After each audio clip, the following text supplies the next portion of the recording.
Every 1st of October reminds us of the struggle our forefathers went through for the nation to secure its independence. And as the years go by, the celebration has now become a ritual of some sort. Nigeria's 62 years of nationhood is no doubt a long journey that had its ups and downs, but still standing tall amidst the diversities of religion, tribe, and culture. Sometimes the celebrations are made loud and other times low-key, depending on the mood the country finds itself. This year's celebration, however, is unique and will absolutely go into history as one that ushered in a new administration to man the affairs of the nation for the next 4 years, with so much anticipation from both the government and its citizens. In any case, Nigeria, just like any other country, is full of two broad categories of citizens: the optimists who believe in the potentials and gains, despite different challenges it may be facing, and the pessimists who believe nothing good can happen and as such have lost all hope. Without mincing words, 62 years after, it is pertinent to ask whether Nigeria is having a smooth sail in the place of pride as it should be, though while acknowledging the wars and conflicts, terrorism and other crimes, political and financial corruption amongst other disappointments which had its grip on the journey so far, still there are indicators to some positive growth. Year in, year out, the country holds one thing in common: a call for prayers by all for peace and unity to travail. The dream of nationalists, as a writer wrote, would not be allowed to die, but must be pursued to bequeath legacies of prosperity to coming generations. This is Nigeria Today, and our focus for discussion is Nigeria at 62, the journey so far. I am Lydia Odijochi. Welcome to the program.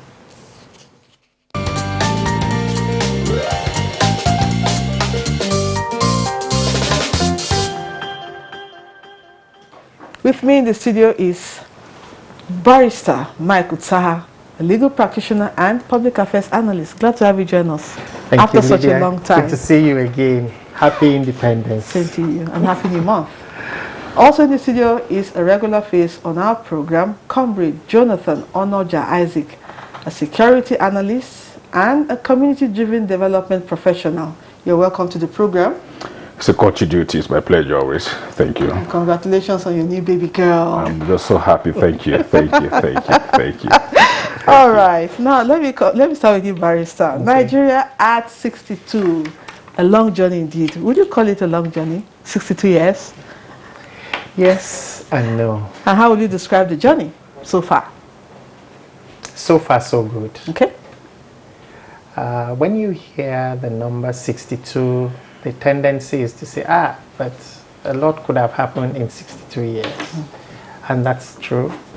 But again, when you compare with other much more established democracies that have had constitutions that are slightly over 200, 300 years, and the practice of democracy and all of that, you just know that we're only just starting, you know.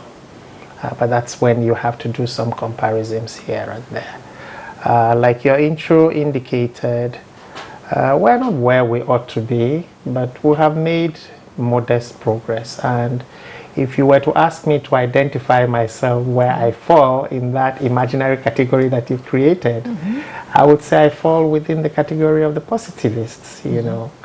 I was at an event this afternoon where one of the speakers took time to explain to us about Malta. You've heard about the island of Malta and what Malta has gone through and what it is today. But beyond Malta, even very closer to us here back at home, Rwanda. I was a student in the law school when the genocide occurred. And less than 30 years after that, Rwanda has stabilized and is posting development indicators that can rival any Western democracy. You know, one of the things you would note about Rwanda is the fact that public schools have overwhelmed private schools, and private schools are even closing down now. And that is really after surprising. all that they went through True, genocide. in 1994. So some of us are decidedly and deliberately positive about our thoughts concerning this country, Nigeria. Before we came on set, Lydia, we were talking about how much God has blessed this country and how we've not been able to turn around these blessings into concrete results for our people. But we're usually always hopeful that things will turn around at some point. But of course, we'll also have to be genuine in our efforts in seeing that things really turn around. So at 62 years, we'll have every reason to feel a bit dissatisfied with what we have seen so far, and we have seen real irresponsibility on the part of some of our leaders and the decisions they make or take. But by and large, I think the fact alone that we are standing together as one indivisible, indissoluble sovereign state after 62 years is something that should give us hope that something better can come. Thank you. Yeah. I like that. Now, Comrade Jonathan, Nigeria moved from military to civilian rule. That's democracy. So 62 years of democracy. How would you describe it? Well, I think we should start by asking ourselves if we are on the path of the founding fathers, the vision, the dreams of the founding fathers.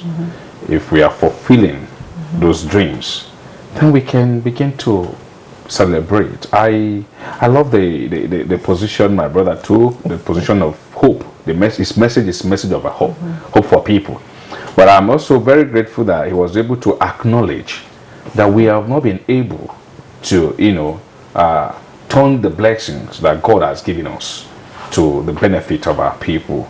And at the same time, preaching that we are always hopeful. We are the most hopeful people in the world, that we can pray and at the same time believe that it is well. That has a common notion everywhere. It is well. It is well. Even when they are inside the well, it is well.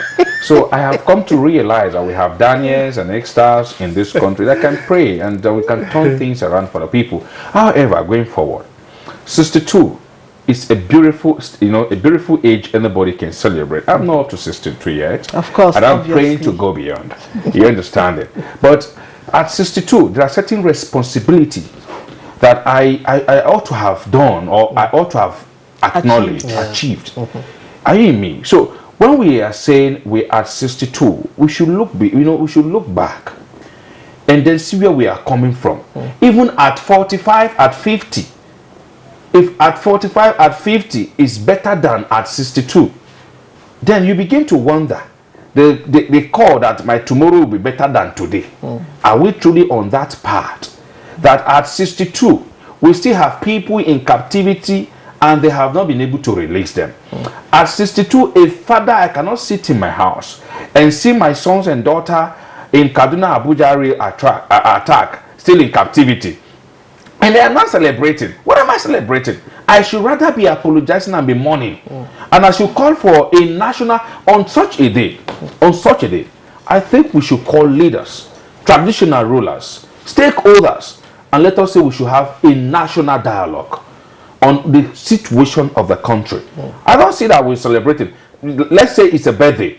But if I have situations that my families is apart, some of my families have been kidnapped, some of my families are not happy with the situation, some are disgruntled, I think it is of importance that I can turn my birthday and I say, gentlemen, I want all of you to come on board. It's no longer merriment as it used to be. We can hold on this parade. We can hold on this, all the script writers. I understand it is your job and you are so much interested to write for me. But I can tell you, put it on hold. Let us discuss of national interest. Let us call the people on board, bring them on board. I think that is where we have to start from and then begin to regain hope. Then your statement for hope, your message for hope can be reactivated.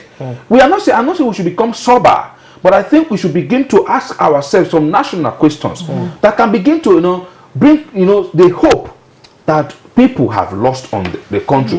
Agreed that in Rwanda there was a genocide, but Rwanda genocide is tagged to certain situations.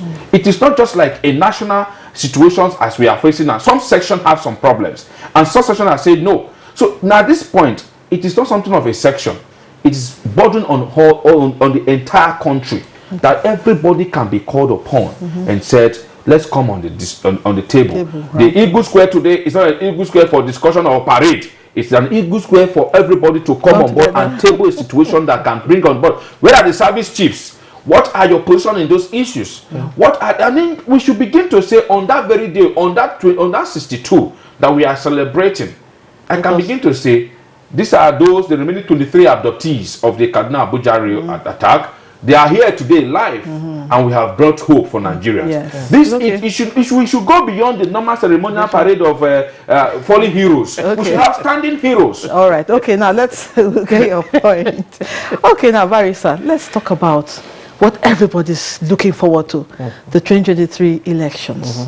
Now, let's talk about political awareness, youth participation and inclusion towards, of course, the electoral umpire, and then towards a successful 2023 elections. Now, let's talk about the ambience, especially among the youth. What would you say? What would you say has changed, unlike it used to be in the past? I think a lot has changed. Each time I have opportunity to make a comment on the 2023 election, my first reaction is to say kudos to INEC. I think INEC and the leadership of INEC in particular deserve a collective commendation each time we have to assess this agency of government. And I say so because they have clearly taken advantage of technology to improve the electoral process, right from Anambra to Ekiti to Oshun. These 3 off-cycle elections, we may not have gotten to 100%, but INEC has clearly demonstrated, a response to some of the challenges that have confronted our elections in the last few years. But these are off-cycle elections, so one hopes that with BVAS and a few other improvements that we have seen in the new electoral law, one hopes that the 2023 elections will present us with a situation where we have a certain level of credibility attached to the electoral process. But much more important is, Lydia, I don't know for you and I don't know for Jonathan, but for me, since I have been part of the democratic process in this country since 1993, during Abiola's time, right up to now, I have been in one way or the other involved in the democratization process, and I have never seen the level of mobilization of voters that has happened within the last 6 months. Even after INEC officially closed the registration process, we still had agitations, please open up for us to register and all of that. And my hope and expectation is that what we have seen in this period will actually translate into people coming out on election day to cast their votes.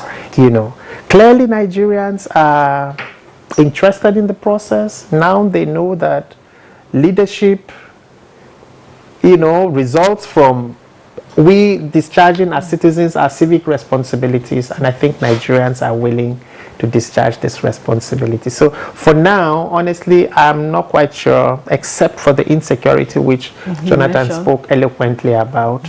Otherwise, I would say I have absolutely no apprehensions about the 2023 elections. That's wonderful. Now, let's take a break. We'll be back in a moment. Don't go away. Stay with us. This is NTA News 24 broadcasting from Abuja. You can watch us anywhere, anytime on the following platforms.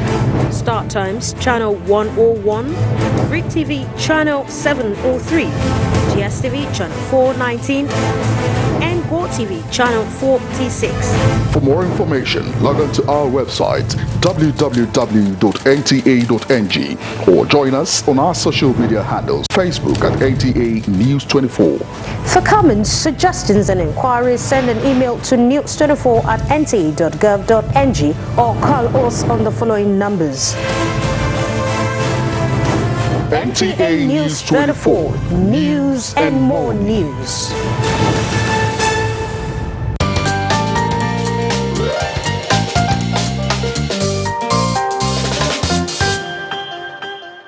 Welcome back. This is Nigeria Today, and our focus is Nigeria at 62, the journey so far.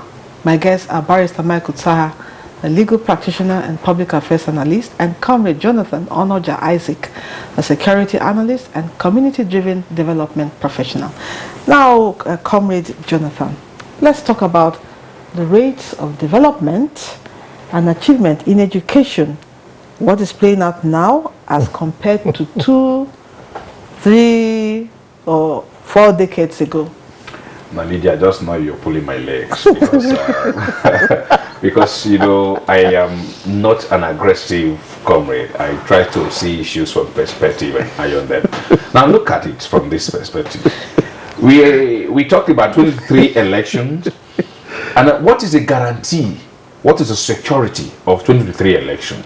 When unfortunate for us, we have students over 7 months at home, and when you have the students, be sure that you are going to have a high rate of courtesy, because they're going to involve in courtesy activities. You're going to have high rate of unfortunate prostitutions and all the people going around the street, because some of these ladies, idleness will overtake them. Then at the same time, we begin to have some of those idle youth that will be used by, you know, desperate politicians to carry arms to perpetrate evils. So what is the guarantee of 2023 election when we have not been able to fix our institutions, you know, put them in order? The youths are aggrieved, they are disgruntled. We have aggrieved youths around now. Now, if you are telling me the quality of education, like I've argued on other platforms, that in times to come, there will be gap in the issues of administrators, because the quality of education cannot be compared to what you have in 15-20 years back. They just try to rush them from the academic calendar and let them go. Standards. So there's no standard. And when you now say, I talk about administrators, we must have administrators that can take over offices. This is where leadership begins. You understand me? Because from the educational sector, we begin to train leaders that can take over tomorrow. It is from today we begin to breed them. So what level of education are we imparting? What are we inculcating into these young ones? Like me, what are you teaching me that you expect me to become good? And I've like always said, every leader is coming from a family. So when we begin to blame the leaders, we should go back to the family trees, that the family trees also has failed. Are you in me? What happened to what happened to the level of what our parents used to teach us in those days? Today you cannot expect any lady to go carry something and go to the street and sell. She will prefer to stay in the house and use iPhone 10 Pro Max and get what she want to get as soon as possible. So you are expecting me to comment on 2023 and also at the same time said and give power to an educational system that have collapsed the standard for education. You understand me? So I am beginning to wonder, when government has failed, when ministers have failed, when leaders have failed to put those things in order, what should have necessitated, what should have facilitated a smooth running of all INEC have done? They have failed to do that. Then what do you now expect to that will happen in 2023? So and then my brother talked that a lot of things are happening in terms of the youth development and all of that. Now I ask a question: what is the employment, or what is the situation of joblessness compared in those days? Can you go to our employment rate now compared to what we have in the youth? It's about 35 point something. Can you now go back on the drawing board and know what you used to have in 5-6 years back? What was the issue of employment? If you go to Iceland, like I used to say, their issue of unemployment is about 0.1. So you have no reason for crime. If you want to conduct election, everybody go out and conduct election free and come back smoothly. Because nobody is ready to commit crime. Everything government have taken responsibility to do. I hear there's a country where there's nobody in the prison. Nobody is. Why would you commit crime? So if you go to Iceland, if you commit crime, they're just looking at it. There are things that are, you know, attracting to know you for you not committing crime. They're actually closing down prisons. Okay. All right. Now, from what he's saying, at least with my next question about attitudinal change and value orientation. Yeah, we speak about these values in a way in which we appear simplistic, but it's probably one of the most difficult things that you can ever achieve, because for so many years we have had a system that has sustained certain values, And those values have become part and parcel of us. So it is going to be extremely very difficult, particularly when you're not taking deliberate efforts to reorientate or to change values and all of that, you know. And this is not a responsibility that is at the doorsteps of government alone. We all are involved in this. So whether it is religious institutions, the traditional institutions, politicians, political parties, you know, trade unions and all of that, it's a difficult thing to do, but it is something that we have to deliberately do. Politicians particularly must come to the drawing table, which Jonathan speaks about, and decide that, you know what, enough of this nonsense. We need to place Nigeria ahead of every other thing. You know, Nigeria will count first before any political interest and all of that. But Lydia, like I said, it is a difficult thing to do because we have had a system that has benefited a number of people over a number of years. So it's going to be difficult to undo what has been done. But like I'm always hopeful, if we take deliberate steps and we actually agree that this is what is the right thing to do, then we can make some headway. But I warn again, it is not a responsibility that belongs to that of, to just government. It belongs to all of us. I think we have gotten to the point in this country when we can all say that, you know, enough of this nonsense. We've got all it takes. I'm sitting here and I'm hearing him speak about leadership, and someone like Buba Marwa comes to mind. You know, one of the shining lights of this administration. He's a Nigerian. We have seen him previously in public office. We have seen what he's doing in NDLEA within the last few months and weeks and all of that. So it is very clear to me and to every discerning Nigerian that it is possible to do the right thing when you are in a particular position. Yes. So why can't we have 3, 4, 5 Buba Marwas? Yes. You know? Yes, just in the news this evening, there was the story of how they got. I mean, it's incredible how he does it. Honestly, I don't know. I really don't know. Now, we were talking about. You just talked about education. Let's talk about health. Are we where we should be in the health sector? Briefly. Well, I wonder why you're not asking me where we should be at security. You've talked about security already. Okay. But no, let's go on health because I'm part and parcel of it. Okay. When it comes to health, everybody is a constituent in that. Health is also human security. If you're not well taken care of, there's no way you will not come to this place. But we have a situation where doctors have been on strike. But kudos to the federal government. Honestly, when we had the case of the coronavirus, their rapid response, I call them rapid response. This government have done so much. It's just unfortunate for the aloofness and the arrogances of Mr. President appointees that have brought us to where we are. Otherwise, he mentioned Buba. We can have so much of them in other sectors that can replicate what it needs to be, and then we can begin to compete with international standards. For example, in agriculture too. Now, in agriculture, it's not a thing to talk about. But now, the issue, because the agriculture will depend on security to live on. If there is no security, then they cannot guarantee food security. You understand? The human security must be there to guarantee food security because it works like that. But when you talk about the health, we have a country where you go to some hospitals today, and then I have been involved in an accident. Recently, I was at the the AYA bridge. Somebody had an accident. I rushed the person, sorry to mention, to the Asokoro General Hospital. They were in a meeting. I said, come on, because I am not going to take it. And they came out and they began to respond to the victim of this accident. Now, if they were on strike, where do I rush the person to?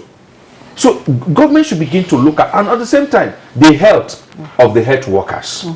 Are you in me? The health of the health workers. When I mean the health, is the alloway that must come in on a monthly basis, or as agreed, just like ASU is dragging them. So if we begin to talk about, I don't have money to fly to Dubai. So I don't want people to begin to come and commonize our lives as if we are nobody. Health must be first guaranteed, then we can begin to take every other thing. So I will pray that we will not have where our health workers are on strike again, and then government is doing everything to also guarantee their own health. All right. Thank you. But Briefly, we're rounding up. there's a looming catastrophe in our health sector. I had very depressing statistics today. As of June this year, I understand a little less than 2,000 doctors, including consultants, have left this country for greener pastures. Previous statistics indicate a far lower number. So if this year we're having close to 2,000 by June leaving the country, then it is something we all need to be worried about, Lydia.